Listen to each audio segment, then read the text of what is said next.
5월 1일 은샘 1010 기도회에 오늘 우리에게 주시는 하나님의 말씀은 열왕기하 1장 1절에서 8절 말씀입니다. 열왕기하 1장 1절에서 8절까지 말씀입니다. 말씀을 봉독합니다. 아합이 죽은 뒤에 모압이 이스라엘에게 반역하였다. 아하시야가 사마리아에 있는 그의 다락방 난간에서 떨어져 크게 다쳤다. 그래서 그는 사절단을 에그론의 신 바알 세부백에 보내어 자기의 병이 나을 수 있는지를 물어보게 하였다. 그때 주님의 천사가 나타나서 디셉 사람 엘리야를 보고 사마리아 왕의 사절단을 만나서 이렇게 전하라고 명령하였다. 너희가 에그론의 신 바알 세부백에 물으러 가다니 이스라엘에 하나님이 계시지 않느냐? 그러므로 나 주가 말한다.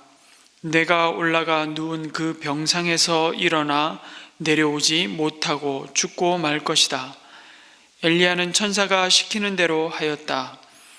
그리하여 사절들은 가던 길에서 돌이켜서 왕에게 되돌아갔다. 왕이 그들에게 왜 그냥 돌아왔는지를 물었다. 그들은 왕에게 사실대로 대답하였다.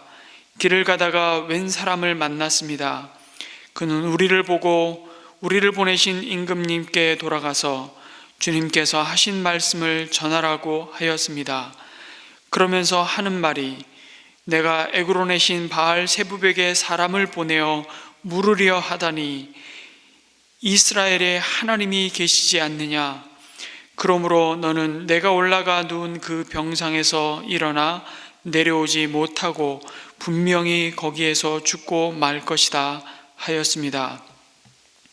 왕이 그들에게 물었다. 너희들을 만나서 그러한 말을 한 그 사람이 어떻게 생겼더냐? 그들이 왕에게 대답하였다. 털이 많고 허리에는 가죽띠를 띠고 있었습니다. 그러자 왕은 그는 분명히 디셉 사람 엘리야다 하고 외쳤다. 열왕기서는 통일 이스라엘 왕국의 세 번째 왕이자 마지막 왕인 솔로몬 시대로부터 남북 왕국이 멸망할 때까지 약 400년간의 역사를 다루고 있습니다. 그리고 이러한 열왕기서는 솔로몬 통일왕국 시대뿐만 아니라 분열왕국 시대의 역사를 여러 왕을 중심으로 해서 그 역사의 주관자가 되시는 하나님께 대한 순종 여부가 곧 신명기 말씀처럼 그 나라와 민족의 축복과 저주의 기준이 됨을 보여주기 위해 기록이 되었습니다.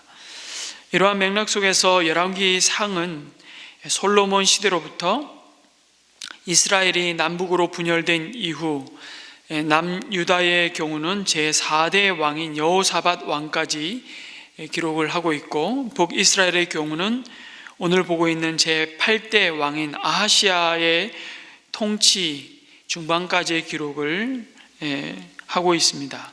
그리고 이어지는 열왕기 하에서는 열왕기상을 이어서 남북 이스라엘 왕들의 통치 기사를 중심으로 북왕국이 BC 722년에 아수르에 의해서 멸망되고, 이어서 586년 남유다가 바벨론에 의해 멸망할 때까지 역사를 기록하고 있습니다. 그래서 이 열왕기서의 이 기록의 1차적인 수신자요 독자는 남유다가 바벨론에 의해 멸망당하고 포로로 사로잡혀간 그 세대, 그리고 포로에서 돌아와서 하나님의 약속의 땅 예루살렘을 재건하는 그 포로 귀환 자들을 향해서 주시는 하나님의 말씀이라고 볼 수 있습니다. 북이스라엘 왕들 가운데 하나님 보시기에 가장 악한 왕 중에 한 명을 꼽으라면 주저없이 아합 왕을 아마 꼽을 것입니다. 그럼에도 아합 왕이 다스리던 때에 북이스라엘은 그 어느 때보다 부국강병했습니다. 그러나 그것도 오래가지 않았습니다. 아합 왕이 죽자 그 틈을 타서 오늘 말씀해 보니까 북이스라엘의 조공을 바치며 엎드려 있던 모압이 반역을 합니다. 여기 반역이라고 뜻하는 이 히브리어 파사우라는 단어는요, 주로 정치적 색채를 띤 반란 또는 반역과 관련된 죄를 나타낼 때 사용되었던 단어입니다. 종이 주인에게, 신하가 왕에게, 하부 계층이 상부 지배 계층에 대항하는 아주 계획적인 반란이나 반역의 행위를 나타내는 데 사용되었습니다. 뿐만 아니라 이 단어가 하나님과 사람 사이에 사용되어질 경우에는 인생이 공공연하게 그리고 아무 거리낌 없이 뻔뻔하게 하나님을 무시하는 행위를 저지르는 그 죄에 대해서 파사우라는 이 반역의 단어를 사용했습니다. 다시 말해서 인간들이 하나님의 뜻을 알매도, 그것이 하나님의 뜻임을 알매도 순종하기는커녕 고의적으로 부정하는 행위를 가리키는 표현인 것입니다. 이러한 이 단어의 용례를 볼 때 모압이 이스라엘에 대하여 반란을 일으켰다는 사실은 단지 국가 간의 정치적인 문제를 넘어서 이 반역을 통해서 하나님은 하나님께 등 돌린 이스라엘을 향해서 지금 경고의 메시지를 주고 있는 것입니다. 결국 이 단어는 전에 속국으로 있었던 모압이 종주국인 이스라엘을 거슬렀다는 정치적인 의미도 있지만, 이 사건이 하나님에 대한 이스라엘의 배반이 먼저 있었기 때문에 발생했다는 것을 의도적으로 드러내고 있는 것입니다. 그런 사실은 열왕기 저자의 역사관과도 맥이 닿아 있다고 말할 수 있습니다. 열왕기서의 첫 번째 구독자가 아까 말씀드린 대로 누구입니까? 포로로 잡혀와 있는 언약의 백성들이었습니다. 뿐만 아니라 다시 돌아와 이스라엘을 재건해야만 하는 귀한 자들을 향해 주시는 말씀인 것이죠. 오늘 말씀해 보니까 그러던 어느 날 아합을 이어 북이스라엘의 왕이 된 아하시아는 그의 다락방 난간에서 떨어져 크게 다치는 사건이 벌어집니다. 아마도 몸에 심각한 장애가 생겼던 것으로 보입니다. 그러자 왕의 마음이 불안해졌습니다. 외부적으로는 반역이 일어나고 내부적으로는 예상치 않은 사고로 자신이 통치를 계속 이어갈 수 있을지 없을지 한치 앞을 내다볼 수 없는 상황 앞에서 자신의 몸이 나을 수 있을 것인지 불안했습니다. 빈번한 반역과 전쟁으로 인해서 왕조가 무너지는 일이 다반사였던 고대 국가에서 이런 사태는 왕에게 심각한 위협이었을 것입니다. 그러자 아하시아 왕은 어떤 대책을 세웁니까? 아니, 어떤 결정을 해야 합니까? 당연히 그의 머리 위에 그와 그에게 맡긴 이스라엘 백성의 운명을 주관하고 통치하시는 하나님께 물어야 했습니다. 지금 이런 일이 벌어진 이유가 무엇입니까? 우리는 어떻게 해야 합니까? 그런데 아하시아는 에그론의 신 바알 세붑에게 자신의 몸이 나을 수 있는지를 묻기 위해서 사절단을 보냅니다. 바알 세붑은 번역하면 파리의 왕이라는 뜻입니다. 바알은 주라는 의미이고 세붑은 파리라는 뜻을 갖고 있는데요. 이 바알 세붑이라는 우상에게 자신의 운명이 어떻게 될 것인지를 묻는, 여기서부터 길은 어긋나기 시작합니다. 하나님은 천사를 보내서 선지자 엘리야에게 말씀하십니다. 바알 세붑 우상에게 물으러 가는 사절단에게 가서 이스라엘의 하나님이 계심에도 어찌하여 아무 대답도 줄 수 없는 우상에게 물으러 가냐고 정령 하나님을 안중에도 두지 않는 아하시아 왕을 향해 심판을 선포하십니다. 내가 누운 병상에서 일어나 내려오지 못하고 죽고 말 것이라고 말씀하십니다. 사절단은 가던 길을 돌이켜 왕에게 돌아가서 엘리야의 입에서 들은 말을 그대로 전합니다. 그러자 아하시아 왕의 반응이 더 놀랍습니다. 그것이 하나님의 심판의 메시지라는 사실에는 마음을 두지도 않습니다. 그 말을 누가 한 것인지에 몰두합니다. 바로 선왕이었던 아버지 아합 때부터 철천지 원수처럼 사사건건 시비를 걸었던 엘리야임을 직감했고, 아버지에 이어 자신의 통치에도 발목을 잡는 엘리야에 대한 적개심만 불타오르는 모습을 보여줍니다. 그의 마음이 얼마나 하나님에게서 멀어져 있고 살아계신 하나님을 향해 굳어져 있는지를 단적으로 보여줍니다. 한마디로 구제불능인 집안이요 사람임을 알 수 있습니다. 사랑하는 성도 여러분, 우리에게도 예상치 않은 어려움과 사건들이 발생합니다. 그럴 때 우리는 전문가를 찾죠. 우리 몸에 사고든 질병이든 병이 나면 우리는 그 분야의 전문의를 찾습니다. 때로는 인터넷과 주변에 동원할 수 있는 모든 지인들을 통해 수소문을 합니다. 물론 그것이 우리에게 주신 일반 은총으로 주신 지혜입니다. 그분들의 도움을 받아야 합니다. 그런데 그것이 전부가 아님을 우리는 믿음의 세계에서 매일매일 경험합니다. 우리는 더 근원적인 도우심과 은혜가 필요한 자들임을 알아야 한다는 것입니다. 우리의 몸과 영혼을 지으시고 우리 인생의 우리 운명의 설계도를 가지고 계신 하나님께 우리는 먼저 물어야 한다는 것이죠. 이 상황 속에서 오늘도 여전히 일하시고 우리의 예상과 계획과는 다르게 벌어지는 수많은 일들 가운데 하나님은 무엇을 계획하시고 원하시는지를 여쭈어야 합니다. 그런데 우리는 그것이 자연스럽지도 익숙하지도 않습니다. 왜 그런가요? 아하시아 왕은 하나님을 찾고 싶어도 할 수 없었습니다. 왜냐하면 본 것이 없기 때문입니다. 아버지 아합으로부터, 아니 그 이전 오므리 왕조를 통해 그가 본 것은 끊임없이 하나님을 등지고 바알과 아사레를 찾아갔던 모습밖에는 없었기 때문입니다. 성도 여러분, 코로나19의 이 위기 속에서 우리 자녀들은 부모 세대가 하나님 앞에서 갖고 있는 진짜 믿음의 민낯을 다 볼 것입니다. 그 어느 때보다도 우리 자녀들은 우리 삶 속에 하나님이 어떤 분으로 기억되고 하나님을 어떻게 인정하며 예배드리고 있는지를 다 볼 것입니다. 여러분, 부모는 자녀들에게 카피되고 있다는 말을 기억했으면 좋겠습니다.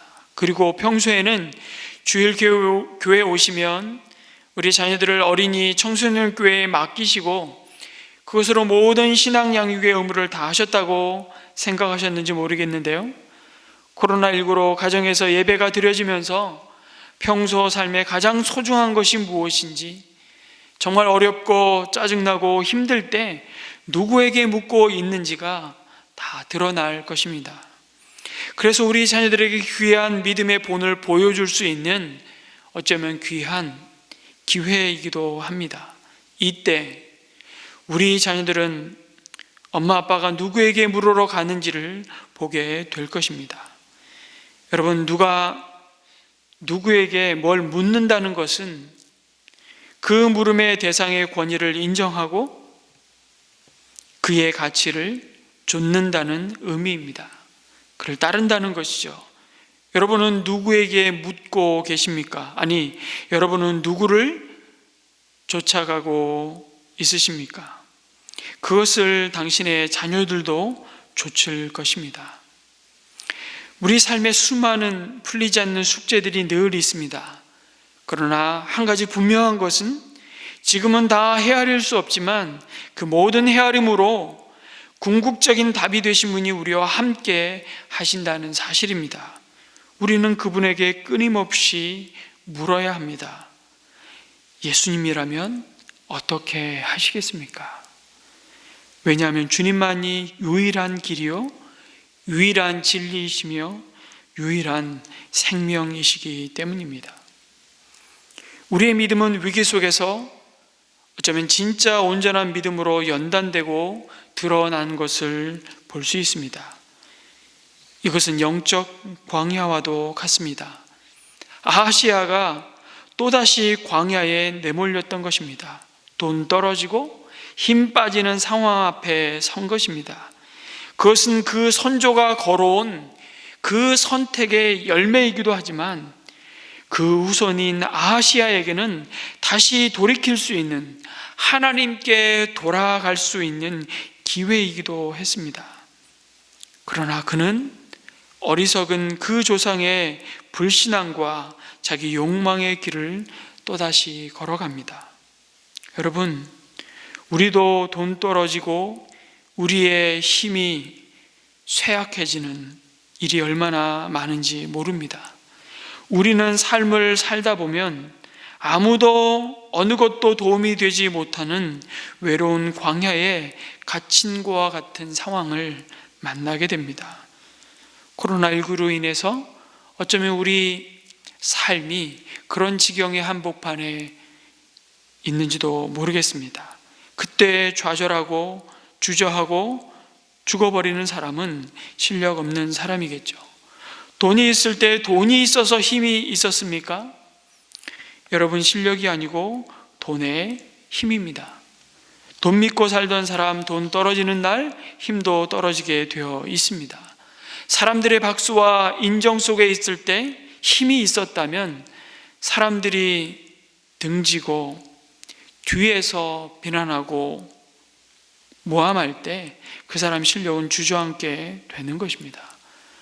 혼자 있을 때, 그때 비로소 나의 참 영성이, 나의 믿음이 시험을 받는다는 생각을 해보게 됩니다.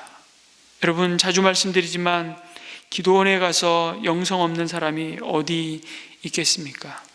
다 목 터져라 기도할 때 모두가 다 성령 충만해 보입니다. 그러나 일은 꼬이고 관계는 깨지고 내 주머니에, 내 통장에 돈은 떨어지고 몸은 아프고 애들은 속썩이고 정말 한치 앞이 보이지 않을 때, 그때도 기도하십니까?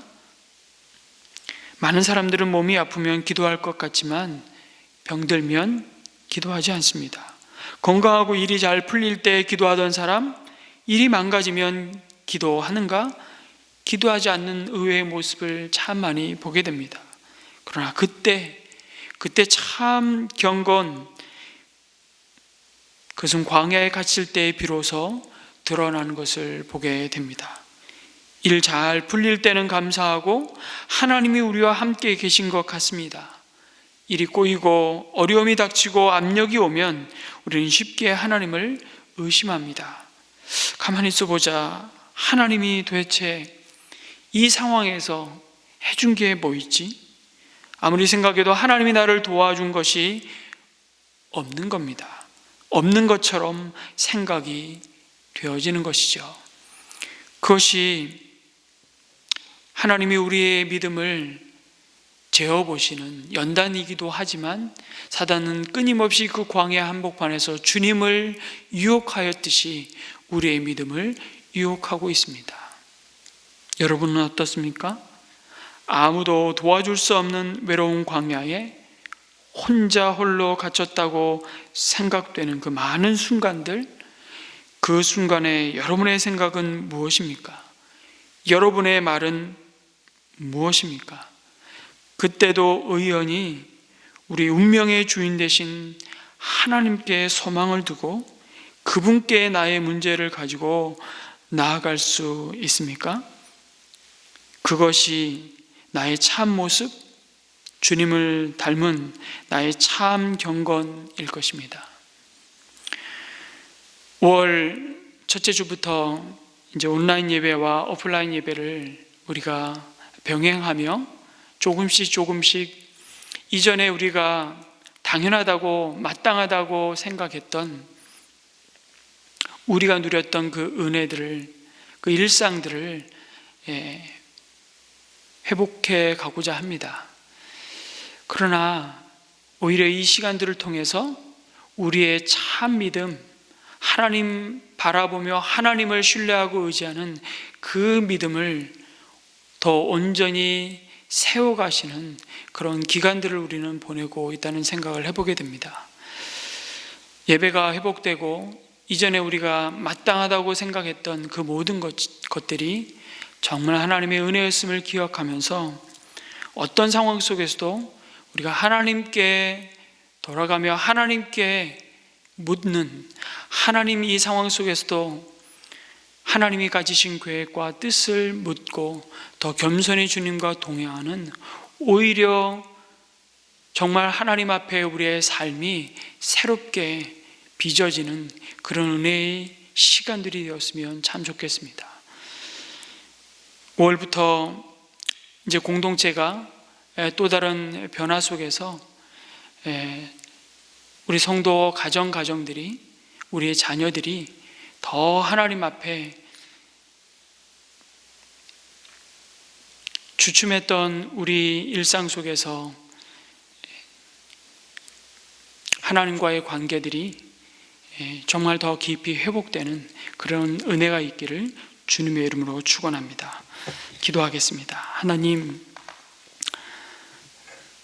아합을 이어서 아하시아 왕의 모습을 통해서 오늘 우리에게 말씀하시는 주의 세미한 음성을 듣습니다. 너는 누구에게 묻고 있느냐? 우리를 향해서 말씀하시며, 주님이시라면 어떻게 하시겠습니까? 아무도 보는이 없는 광야와 같은 하나님 홀로 선 그 자리에서 주님의 얼굴을 구하며 골방으로 나아가 주의 이름을 부르며 주의 도우심을 구하는 그 모습이 나의 참 경건이요 나의 참 믿음임을 다시 한번 보게 해주셔서 감사합니다. 하나님, 그 일상 속에서 주님께 묻고 주님 한 걸음 앞서 인도하시는 주의 세미한 인도하심을 받는 저희들이 될 수 있도록 인도하여 주시옵소서. 마땅하고 당연하다고 생각했던 그 일상이 사실은 매일매일 하나님께서 우리 가운데 베푸시는 은혜였음을 기억하는, 코로나19로 정말 하나님 답답한 순간들이 지나가고 있지만 이 상황 속에서도 우리가 낙심치 않고 믿음의 주님, 우리를 온전케 하신 예수를 바라보고 주님과 더 친밀히 동행하는 저희들이 될 수 있도록 인도하여 주시옵소서. 하나님 아버지, 학교가 이제 개학을 앞두고 있습니다. 더 이상 확진자가 하나님 아버지 늘어나지 않도록 하나님께서 지켜주시고 여전히 치료 중에 있는 하나님 아버지의 환자들을 지금 속히 회복시켜 주시기를 간절히 기도합니다.